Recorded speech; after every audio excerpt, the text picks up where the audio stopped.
સમાચારોમાં આગળ વાત કરીએ તો અરવલ્લી જિલ્લા ICDS વિભાગમાં ચાલતી લાલિયાવાડીએ હવે હદ વટાવી છે।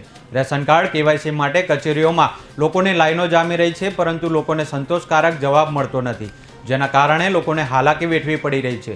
ભિલોડા CDPO કચેરી ખાતે આધાર કાર્ડ અપડેટ માટે જતા અરજદારોએ આક્ષેપ કર્યા છે કે સવારે 6 વાગે KYC માટે બોલાવવામાં આવે છે।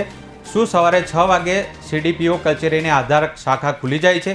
કેટલાક લોકો છેલ્લા 1 મહિનાથી આધાર અપડેટ માટે કચેરીના ધક્કા ખાઈ રહ્યા છે, પરંતુ અધિકારીઓ અને કર્મચારીઓ માત્ર લોકોને હેરાન કરી રહ્યા હોય તેમ લાગી રહ્યું છે।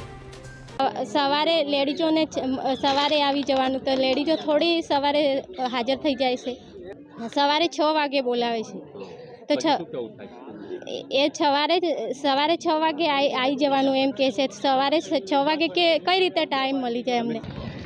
મહિના પહેલાં આવી તોય ના પડતા, કાલે આવી તોય ના પડતા, આજે આવી તોય ના પડતા।